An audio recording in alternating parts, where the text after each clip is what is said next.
दोस्तों नमस्कार। आज एक बार फिर से हम क्लास 10th की मैथ्स का चैप्टर 9.1 का क्वेश्चन नंबर 16 लेकर आए हैं, जो कि एग्ज़ाम की दृष्टि से भी एक बहुत ही इम्पोर्टेंट क्वेश्चन है। देखिए दोस्तों, क्वेश्चन क्या कह रहा है।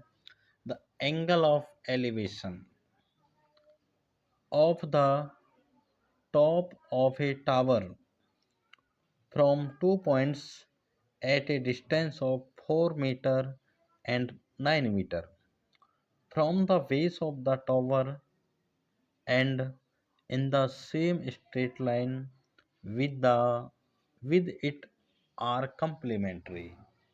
Prove that the height of tower is 6 centimeter, sorry 6 meter. तो देखिए बच्चों, दोस्तों इसके अंदर क्या दे रखा है। एक टावर है, इसको अपन ने क्या मान लिया, A B. Let let A B a tower, इसको हमने क्या मान लिया, एक टावर मान लिया। ठीक है। अब ये कह रहा है कि ये जो टावर का फीट दे रखा है, यानी ये जो ऊपर वाला हिस्सा है इसको तो अपन बोलते हैं टॉप, और नीचे वाला हिस्सा जो है इसे अपन क्या बोलते हैं, फीट। ये जो फीट है, ये जो टावर का फीट है, इससे 4 मीटर और 9 मीटर की डिस्टेंस पर अपन ने 2 पॉइंट लिए, सी और डी, यानी कि point C and D are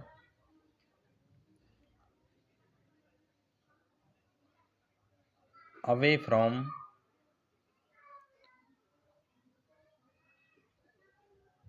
towers, away from tower, यानी इस टावर से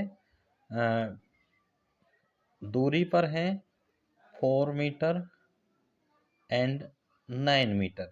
यानी ये कह रहा है कि ये भी हमारे पास कोई टावर है, यहाँ से एक तो 4 मीटर की दूरी पर और एक 9 मीटर की दूरी पर हमने 2 पॉइंट ले रखे हैं। यानी कि ये जो है ना, यहाँ से यहाँ तक टोटल जो डिस्टेंस है वो 9 मीटर है। अगर ये 9 है टोटल, ये 4 है, तो ये ऑटोमेटिक कितना बचेगा, 5 मीटर। ठीक है। अभी क्या कह रहा है, ये जो एंगल ऑफ एलिवेशन है ये दोनों कंप्लीमेंट्री है। अगर मान लीजिए ये थीटा एंगल इसको मान लिया जाए, तो बताइए, अगर ये दोनों एंगल अगर कंप्लीमेंट्री हैं तो आप भली भांति जानते हैं कि इनका जो सम है वो कितना होना चाहिए, 90 डिग्री होना चाहिए। कहने का मतलब, अगर ये थीटा डिग्री का है तो ये 90 माइनस थीटा डिग्री का होगा। क्या समझे। अगर ये 20 का होता तो ये 90 माइनस 20 यानी 70 डिग्री का हो जाता। अब ये दोनों एंगल कैसे हैं, कंप्लीमेंट्री, इसीलिए अगर ये थीटा है तो ये कितना हो गया, 90 माइनस थीटा।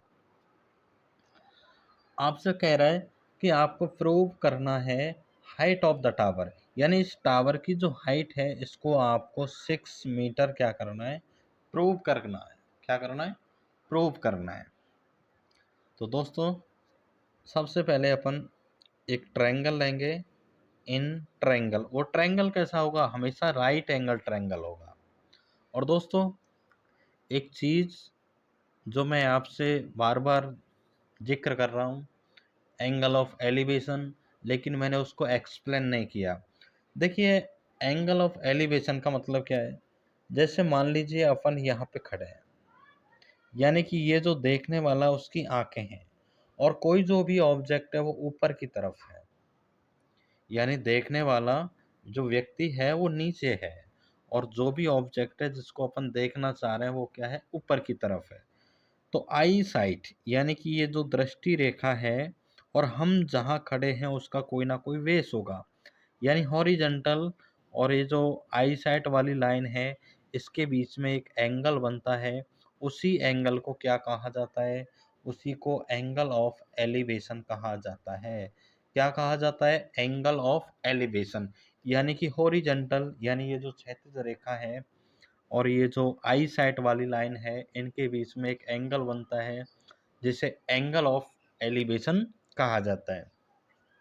तो ये हो गया angle of elevation.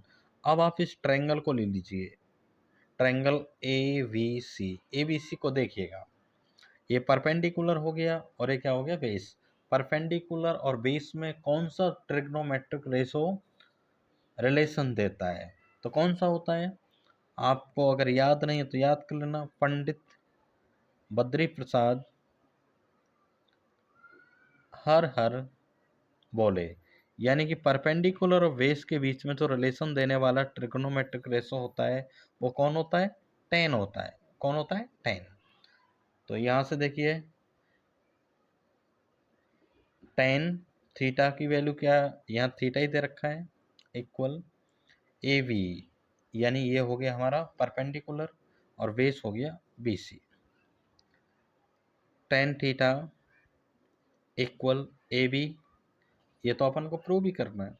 B C दे रखा फोर, बी सी कितना दे रखा है? 4। इसको आप इक्वेशन नंबर 1 दे दीजिएगा। नेक्स्ट देखिए, अब इस ट्रायंगल को देखिए ए वी डी, अगेन यानी दोबारा से इन ट्रायंगल, ये ट्रायंगल कौन सा है? Right angle triangle, triangle A B D. A B D के अंदर देखिएगा, ये हो गया हमारा परपेंडिकुलर, ये हो गया बेस। कौन सा ट्रिग्नोमेट्रिक रेशो आएगा? 10 आएगा। और यहाँ थीटा की जो वैल्यू है वो कितनी है? 90 माइनस थीटा, इक्वल परपेंडिकुलर हो गया ए बी, और जो बेस है वो कितना हो गया? B D, B D. आगे देखिएगा, 10 को जब 90 के साथ ऑपरेट किया जाता है तो किस में चेंज हो जाता है? 10 कोट में। साइन किस में चेंज हो जाता है? कोस के अंदर।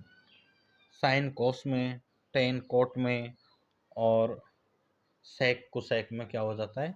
बदल जाता है। तो 10 को जब 90 के साथ ऑपरेट करते हैं तो ये किस में चेंज हो जाता है? कॉट के अंदर। तो 90 माइनस थीटा यानी cot theta, equal A B upon B D की वैल्यू कितनी है हमारे पास? 9। इसको आप इक्वेशन नंबर 2 मान लीजिए, इक्वेशन नंबर 2 मान लीजिए। अब देखिएगा, आप इक्वेशन 1 और 2 का मल्टीप्लाई करिए एक बार, इक्वेशन 2 का मल्टीप्लाई, यानी इक्वेशन 1 और इक्वेशन 2 का अपन को क्या करना है? मल्टीप्लिकेशन करना है। करिए, tan theta into cot theta equal A B upon 4 into A B upon 9, A B upon 4 into A B upon 9। 10 का अपन ने कॉट से किया, ए बी 4 का ए बी 9 से मल्टीप्लाई किया। अब देखिएगा, आपके लिए जो फॉर्मूले बता रखे हैं उनको, उनमें ये भी बता रखा है कि ये जो 10 होता है, ये जो 10 होता है वो कॉट का उल्टा होता है, या फिर ऐसे कह सकते हैं कॉट जो है वो 10 का उल्टा होता है, रिवर्स होता है। तो टेन थीटा कॉट को क्या लिखा जा सकता है? 1/10 थीटा लिखा जा सकता है। आप ऐसे भी लिख सकते हैं, जो कि जो टेन थीटा होता है वो क्या होता है? कॉट का रिवर्स होता है, इक्वल ए बी का मल्टीप्लाई ए बी से करेंगे तो क्या हो जाएगा? ए बी का स्क्वायर, ए बी का स्क्वायर, और 4 का 9 से करेंगे तो 36। 10 से 10 क्या हो जाएगा? कैंसिल हो गया। तो क्या बचा? 1 equal A B square upon 36। क्या करेंगे? आगे आप क्रॉस मल्टीप्लाई कीजिएगा, ए बी स्क्वायर इक्वल 36 का 1 से करेंगे तो 36 आएगा। ए बी अपन को निकालना है, तो स्क्वायर किस में चेंज हो जाएगा? रूट के अंदर चेंज हो जाएगा। ए बी इक्वल रूट 36 का, सॉरी 36 का रूट कितना होता है? +-6। कितना होता है? +-6। लेकिन ये कह रहा है कि इसकी हाइट पूछ रहा है, तो जो हाइट होती है, ऐसे कह दो, since height can not be negative, यानी हाइट नेगेटिव नहीं हो सकती, हाइट नेगेटिव नहीं हो सकती, नेगेटिव नहीं हो सकती। इसका मतलब क्या है? इसका जो मतलब है, हमारे पास जो ए बी है वो +6 आई, यानी ए बी जो है वो कितनी हो जाएगी, प्लस का 6, यानी माइनस की वैल्यू नहीं लेंगे क्योंकि हाइट कभी भी नेगेटिव होती नहीं है। तो ये हो गया ए बी 6 मीटर।